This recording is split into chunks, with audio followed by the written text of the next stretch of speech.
बारिश में गरीब माँ बेटी का भुट्टा पराठा।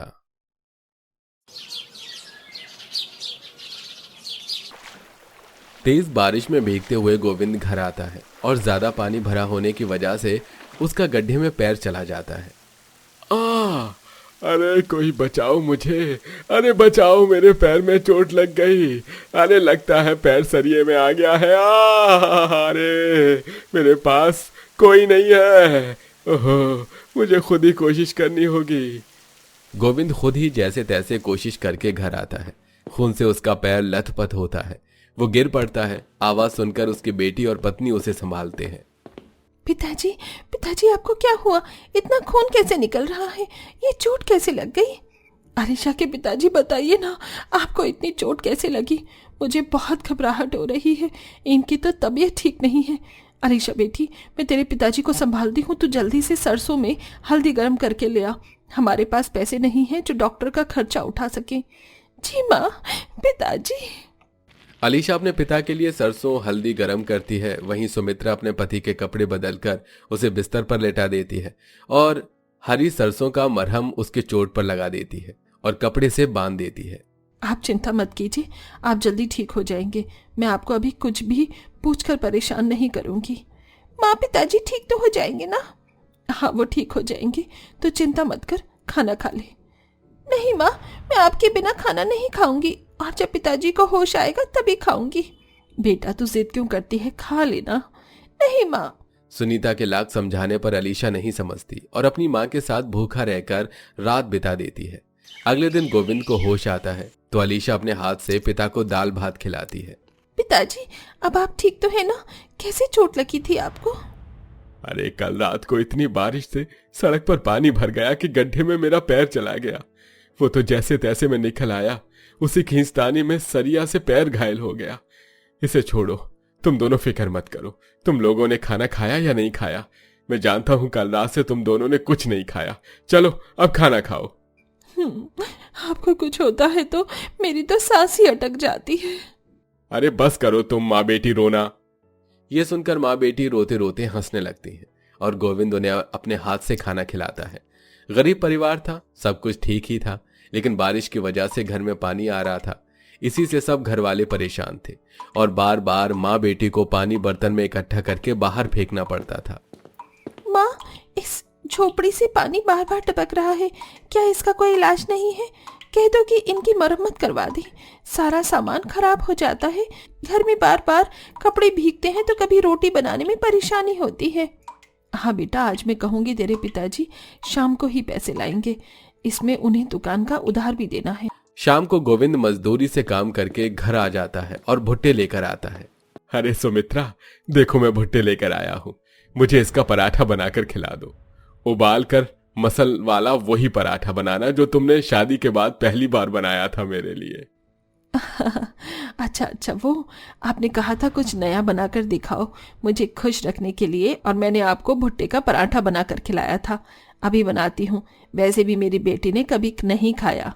हाँ हाँ माँ, बारिश के समय में लोग भुट्टा भून कर खाते हैं, उसका पराठा बना के नहीं। अलीशा, तुम एक बार ये पराठा खाओगी तो भुट्टा भून कर खाना भूल जाओगी। तुम्हारे पिताजी का पसंदीदा है ये। ठीक है माँ, आप बना दीजिए। सुमित्रा भुट्टा साफ करके उसके दाने उबालने रख देती है और उसको मसलकर मसाले के साथ पराठे में सेक कर उन दोनों को देती है। खाते ही बाप बेटी एक साथ रहते हैं। अरे वाह, ये तो बहुत स्वादिष्ट है। हाँ माँ, मुझे और भी पराठे खाने हैं ऐसे भुट्टे के। सच में तुम्हारा भुट्टे का पराठा बिल्कुल वैसा ही स्वाद बना है आज भी, जैसे तुमने 18 साल पहले बनाया था जानू। बस कीजिए आप भी ना, अब हमारी बेटी बड़ी हो गई है। नहीं नहीं मम्मी पापा, मैंने कुछ नहीं देखा ना सुना, कैरी ऑन। बताओ तुझे अभी ऐसे करेगी ना तो और पराठा नहीं। अच्छा चलो ठीक है, दे दो, 2-3 दे दो। बेटा 3 पराठे हैं, एक मेरे लिए बचा है, एक एक तू और तेरे पिताजी खा ले, ज्यादा भुट्टे कहाँ थे। ये सुनकर बाप बेटी पराठा खाने को मना करते हैं, पर सुमित्रा जबरदस्ती उन्हें खिला ही देती है और खुद एक खाकर रह जाती है। बस वो 2 वक्त की रोटी बड़ी मुश्किल से खा पाते थे। अगले दिन गोविंद हर रोज की तरह काम करके लौट रहा था कि ज्यादा बारिश होने की वजह से सड़क का गड्ढा दिखता नहीं है और एक कार गोविंद को उड़ा देती है। जिसमें उसकी मौत हो जाती है। गोविंद की खबर सुनते ही माँ बेटी का कलेजा फट जाता है। हे भगवान, आपने इतनी मुश्किल दे ही रखी थी, फिर भी मैं कैसे न कैसे गुजारा कर रही थी इस गरीबी में। अब आपने मुझसे मेरा पति भी छीन लिया, एक बेटी के सर से पिता का साया भी छीन लिया। बहुत निर्दयी हो, बहुत निर्दयी। अब हम क्या करेंगे, कैसे जिएंगे? माँ, पिताजी हमें छोड़कर चले गए। जिसने भी ऐसा किया है भगवान उसको सजा दे।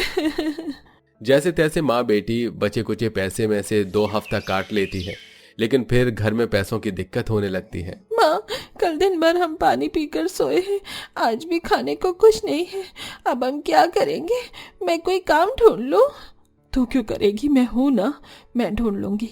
चल हम दोनों साथ में चलते हैं, मैं तुझे यहाँ अकेला नहीं छोड़ सकती। वो दोनों माँ बेटी काम की तलाश में चली जाती हैं, जहां उन्हें कोई भी काम नहीं मिलता। फिर वो एक बीमार बुढ़े से टकरा जाती हैं, जिसकी वो मदद करती हैं। आप ठीक तो है ना? शायद आपको चक्कर आ रहे हैं बाबूजी। अरे नहीं, मैं बस थोड़ा परेशान था। मुझे कोई ऐसा व्यक्ति चाहिए जो मेरे खेत को देख ले। इस बारिश के मौसम में अगर मेरे खेत के भुट्टे नहीं निकले तो मेरा लाखों का नुकसान हो जाएगा। कोई किसान मजदूर नहीं मिल रहा मुझे। बाबूजी, अगर आपको कोई परेशानी ना हो तो मुझे खेत के बारे में जानकारी है। मैं और मेरी बेटी ये काम कर लेंगे। वैसे भी हमें काम की जरूरत है। मैं भी कर लूंगी माँ के साथ। अगर सच में तुम दोनों कर सकते हो तो कर दो, मैं तुम्हें इसके बदले पे पैसे दूंगा। पैसे नहीं दादाजी, आप हमें बदले में भुट्टे ही दे देना, हमें पैसे नहीं चाहिए। ठीक है, ये भी सही है।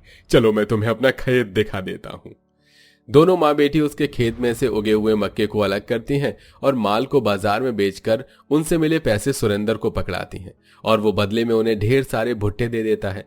भुट्टे रास्ते में ले जाते हुए सुमित्रा पूछती है, मुझे समझ नहीं आया अलीशा कि तूने पैसे क्यों नहीं लिए।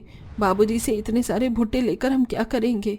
माँ, हम इसको बेचकर, मतलब पिताजी को भुट्टा पराठा बहुत पसंद था ना, उनकी याद में हम यही बनाकर बेचेंगे।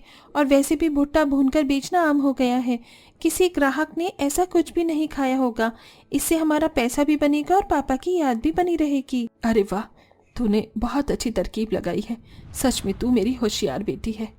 दोनों माँ बेटी घर पहुंचकर भुट्टे को साफ करके उबालकर मसलकर मसाला मिलाकर तैयार कर लेती हैं और अगले दिन से भुट्टे के पराठे बनाकर बारिश में तिरपाल लगाकर बेचने लगती हैं, जिससे आते जाते लोग खुशबू से प्रभावित होकर उनके पास आते हैं। अरे वाह, ये कैसी खुशबू आ रही है, जरा देख तो। आइए आइए, भुट्टा पराठा खाइए, सिर्फ 20 रुपए की प्लेट, हरी चटनी के साथ खाइए और मजा लीजिए बारिश में। अरे वाह, आज तक नींबू वाले भुट्टे के बारे में सुना था, आज तो मैं भुट्टे वाला पराठा भी खाऊंगा। सुनिए, जरा मुझे एक प्लेट दीजिए। बिल्कुल बिल्कुल, माँ जल्दी से बना दो, मैं परोस दूंगी। तभी दोनों माँ बेटी मिलकर बारिश में आए लोगों को भुट्टा पराठा बड़े प्यार से खिलाते हैं। आते जाते बारिश में गाड़ियां भुट्टे वाले पराठे की खुशबू से रुक जाती हैं और माँ बेटी के बनाए पराठे का मजा लेती हैं। देखते ही देखते उनका सारा भुट्टा पराठा खत्म हो जाता है। मुझे एक और भुट्टा पराठा खाना है, दीजिए ना, बहुत स्वादिष्ट बना है। अब आटा खत्म हो गया है, लेकिन हम रोज इसी जगह भुट्टा पराठा बनाकर बेचेंगे। तुम कल आना, हम तुम्हें फ्री में खिलाएंगे। जी जरूर। इस तरह दोनों माँ बेटी सुरेंद्र के खेत में सुबह से शाम तक काम करती हैं और शाम के बाद भुट्टा पराठा बनाकर रात के 9 बजे तक बेचती हैं। इससे धीरे धीरे वो मशहूर हो जाती हैं। उनका दोनों काम चल जाता है, घर में पैसे भी आते हैं और भुट्टा भी मिल जाता है। वाह माँ, आखिर हम दोनों ने कर दिखाया। आज पिताजी हमें खुशी से ऊपर से देख रहे होंगे। मेरी बच्ची, और ये सब तेरे सहारे से ही हुआ है। इस तरह दोस्तों आप देख सकते हैं, माँ बेटी ने संघर्ष करके अपनी मेहनत से परिस्थितियों को न केवल संभाला बल्कि गोविंद की याद को भी जिंदा बरकरार रखा और लोगों को नया स्वाद दिया।